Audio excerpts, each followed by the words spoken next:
gostaria de falar em termos de longo prazo para vocês. Pensar um pouco a Guerra Fria no seu sentido mais amplo como resultado das contradições da modernidade e de respostas que essas duas grandes ideologias visam dar para essa modernidade. Só mais um breve comentário para a gente passar adiante. De uma certa maneira, esse aspecto universal, messiânico e determinista, como vocês certamente já perceberam, continua de forma muito forte no discurso norte-americano. E talvez esse seja um dos vários aspectos importantes da ligação entre Guerra Fria, e contemporaneidade. Ou seja, dentro de um discurso ideológico do liberal desenvolvimentismo, o fim da Guerra Fria apenas comprovou o que já se sabia.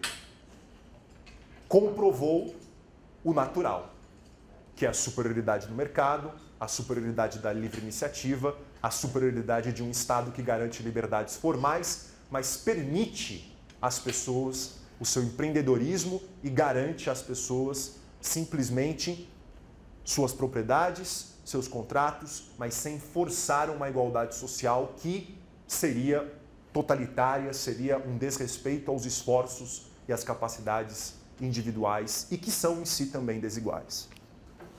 Então, de uma certa maneira, a gente vê esses três elementos muito fortes ainda num discurso, numa ação norte-americana ideológica, ou mesmo do ponto de vista prático em vários aspectos, na atuação dos Estados Unidos no mundo de hoje.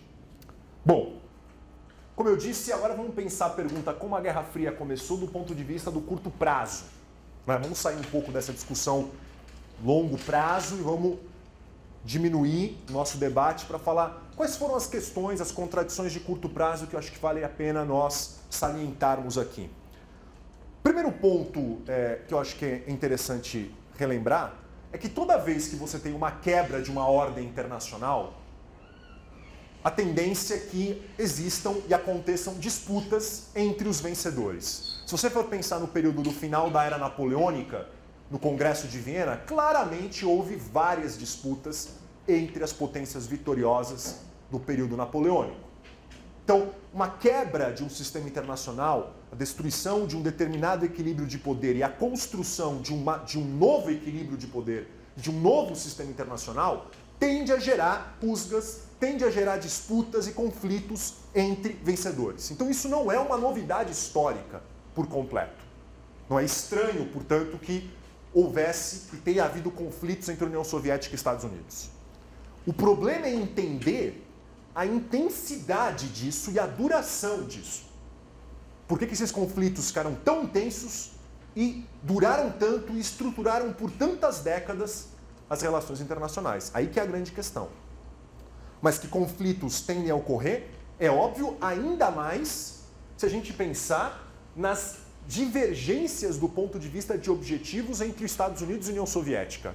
Divergências essas que nós já comentamos, eu estou apenas aqui reforçando. Comentamos na aula passada e eu já falei algumas palavras na aula de hoje. Ou seja, há um claro interesse norte-americano em utilizar o período pós-Segunda Guerra como um período de abertura econômica global, vide os acordos de Bretton Woods, a tentativa de construção de uma organização mundial de comércio a partir dos acordos gerais de tarifa, né, que acontecem no final dos anos, meados para o final dos anos 40. Então, há uma agenda liberalizante do ponto de vista econômico muito clara que vem dos Estados Unidos, que já aparece lá na Carta do Atlântico, como nós comentamos. E isso bate de frente contra interesses soviéticos que visam, pelo menos no início de um período pós-guerra, garantir certas áreas de influência, esferas de influência, no qual uma livre iniciativa norte-americana não poderia ingressar de maneira alguma.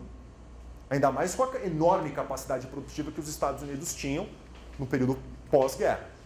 A mesma coisa a questão do bloco da Eurásia, que nós comentamos, que aparece em várias análises de policymakers norte-americanos. Ou seja, tentar impedir o máximo possível a construção de um bloco de poder na Eurásia novamente, porque isso afetaria no longo prazo segurança nacional e interesses estratégicos dos Estados Unidos. Então, o expansionismo soviético na Europa Oriental, tentativa de expansão soviética no Irã, na Turquia, expansão soviética no norte da China, na Coreia, no Japão, tentativa no Japão que não é bem sucedida. Tudo isso é lido a partir de uma ótica de um possível bloco de poder na Eurásia em construção. E que, portanto, precisa ser confrontado, precisa ser questionado, precisa ser colocado na parede. Isso sem entrar aqui no mérito, porque a gente não tem tempo, de entender até que ponto a defesa da autodeterminação que o governo Roosevelt e o governo Truman tanto fazem, até que ponto a defesa da autodeterminação foi um fim em si mesmo ou foi apenas uma instrumentalização do governo norte-americano para atingir esses fins. Não quero nem entrar nesse debate, mas claramente você tem interesses estratégicos dos Estados Unidos no pós-guerra que divergem dos interesses soviéticos. Interesses esses que nós já comentamos também na última aula, que estão focados na questão de ampliar a segurança nacional soviética, tanto conseguindo gordura territorial na Europa, na Ásia, inclusive no Oriente Próximo, conseguindo gordura territorial e conseguindo áreas de influência nessas regiões também. Não apenas expansão do território, mas áreas de influência também. Esses dois objetivos claramente batem de frente contra dois aspectos que eu levantei aqui de objetivos estratégicos norte-americanos.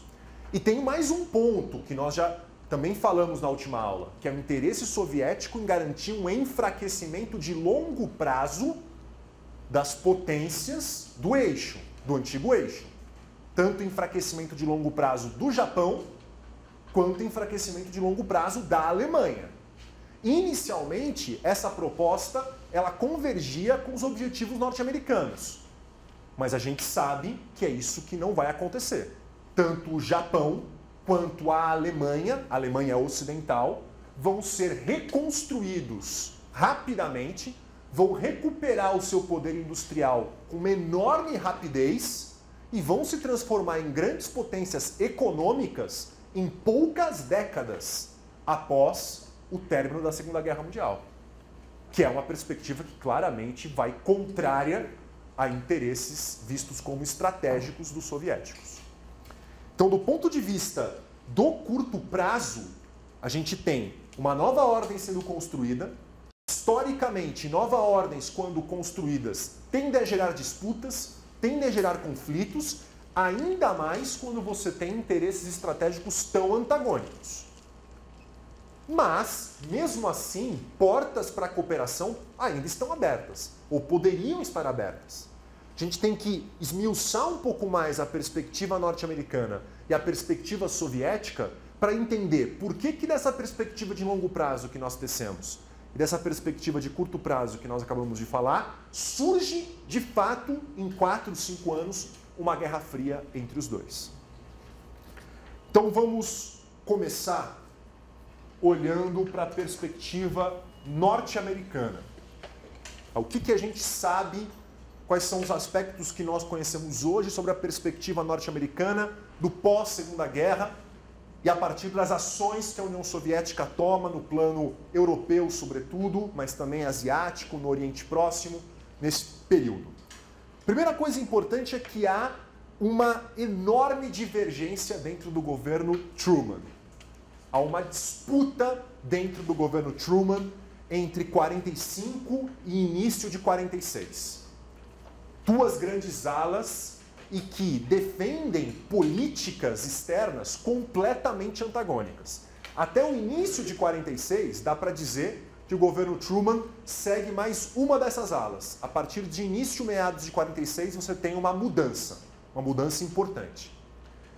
A primeira das alas é a ala ou o grupo que defende a necessidade de manter uma postura de cooperação para com a União Soviética. Colocar o objetivo de cooperação em primeiro plano e, portanto, manter a União Soviética dentro do sistema internacional em diálogo permanente com os Estados Unidos, sobretudo na ONU. Não só, mas sobretudo na recém-criada Organização das Nações Unidas. O principal defensor dessa perspectiva era o secretário de Comércio do governo Truman, o Henry Wallace. Uma figura muito importante que vai ser demitida em 47 E a demissão do Wallace, ela é simbólica, que ela vai demonstrar uma quebra política, né, uma mudança de direção política por parte do governo norte-americano. E outra coisa que essa ala moderada também argumentava, ou uma ala de cooperação, digamos assim, é o de que os objetivos soviéticos eram objetivos de segurança nacional e objetivos limitados. A União Soviética tem objetivos estratégicos, sim, um determinado expansionismo, ampliação de áreas de influência, mas eles são limitados e eles visam, basicamente, garantia de segurança nacional do país.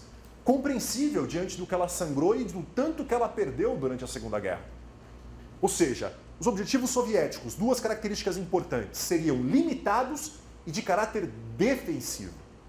Limitados e de caráter defensivo. Ao longo de 45 e início de 46, vai se fortalecendo uma ala dura dentro do governo Truman, que vai ter no secretário de Marinha, James Forrestal, a figura mais importante, mas não só. Vai ganhando apoio em vários grupos, mesmo dentro do próprio Departamento de Estado. O secretário, né, o Departamento de Estado tem um secretário nesse momento, que é o James Burns, que não advoga uma postura confrontacionista plena. Fica quase que no meio termo. Tá? Quando ele é substituído pelo Marshall, aí sim você tem a completude dessa mudança.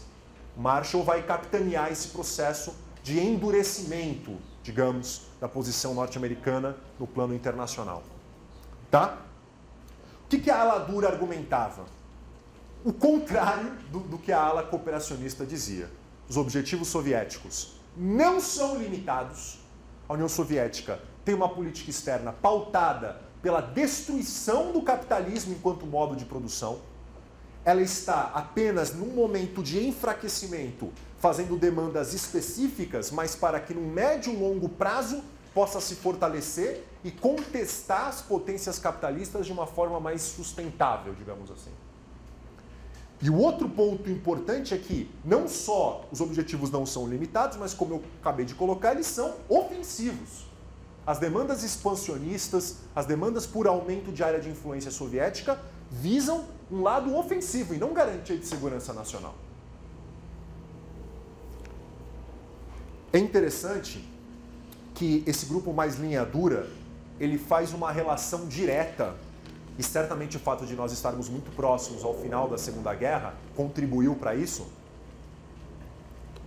faz uma relação direta entre uma atitude, digamos, moderada naquele momento, que é o que inicialmente o governo Truman faz, e uma política de apaziguamento.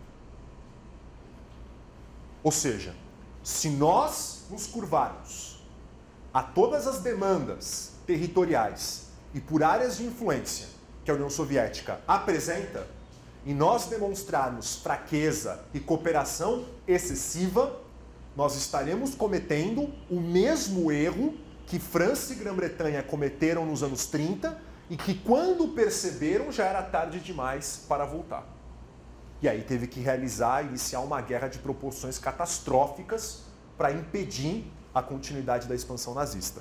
Não há dúvida que a proximidade da experiência da Segunda Guerra fortaleceu, e conforme as demandas soviéticas eram apresentadas em alguns aspectos, isso fortaleceu o grupo mais linha dura dentro do governo Truman. O momento-chave da mudança, pessoal, desta mudança aqui, ó, para o início da implementação de uma política de containment, de contenção da União Soviética, que é a chave para a gente começar a pensar como que a relação de cooperação entre Moscou e Washington passa por uma relação de conflito. A política de containment norte-americana é fundamental para a gente entender essa passagem. O momento-chave acontece no início de 46, quando você tem dois episódios ou dois processos fundamentais. O primeiro é a pressão soviética por território no Irã e a pressão soviética por território na Turquia e também por direito nos estreitos de Bósforo e Dardanelos. Para ter, portanto, acesso do Mar Negro ao Mar Mediterrâneo. Eu não posso entrar em detalhes aqui, né? Porque senão a gente passaria a discutir o caso específico do Irã ou o caso específico da Turquia, que são super interessantes. Inclusive, o caso do Irã foi o primeiro caso que foi levado ao Conselho de Segurança da recém-criada ONU. O representante do Irã levou a pressão soviética sobre o Irã para o Conselho de Segurança da ONU. Foi discutida a questão lá e gerou a primeira crise entre o representante soviético e os representantes, no caso norte-americano, britânico e francês. Então, seria interessante a gente explorar isso, mas se eu entrasse, a gente acabaria, né, tendo que falar por muito tempo e perderia o foco da aula. Mas poderia depois passar várias indicações bibliográficas para vocês, se vocês quiserem. Mas o fato fundamental é, tanto no caso do Irã, quanto no caso da Turquia, você tem demandas expansionistas soviéticas e demandas de uma mudança de status quo no caso dos estreitos, que era muito importante. Muito importante. Nesse mesmo momento, o Stalin, que praticamente não fazia discursos públicos, fez um discurso público extremamente importante em fevereiro de 46. Esse discurso foi uma bomba, né? Caiu como uma bomba em Washington, enfraquecendo em particular o grupo político que demandava ou pressionava pela manutenção de uma linha de cooperação. O que o discurso do Stalin disse ou colocou que trouxe tantos problemas?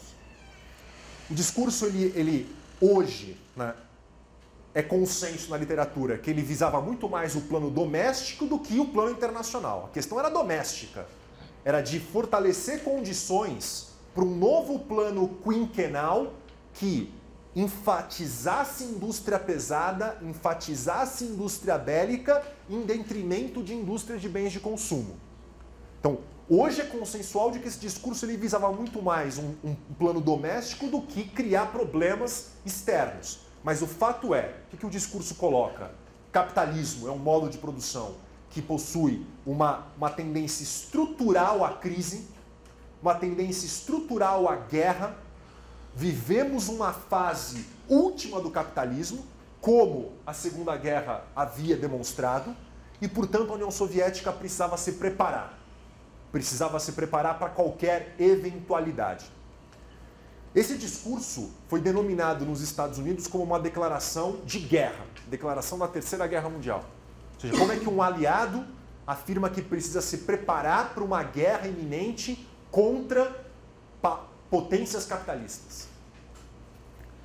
E é interessante que, nesse momento, o Departamento de Estado pede esclarecimento para a Embaixada Americana em Moscou sobre como entender esse discurso, como entender esse posicionamento do Stalin num contexto tão delicado pós-Segunda Guerra Mundial.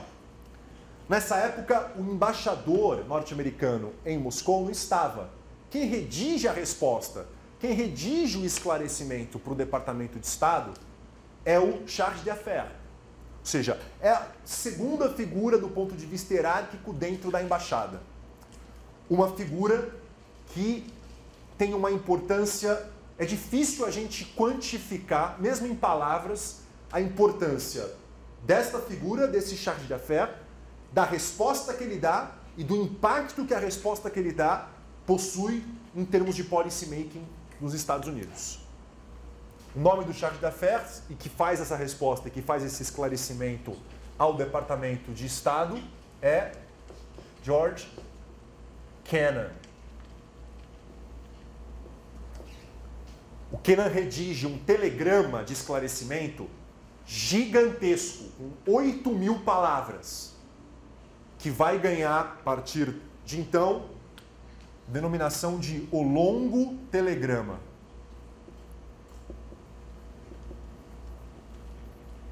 O Longo Telegrama é facilmente encontrável na internet, já tem vários sites que disponibilizam ele integralmente.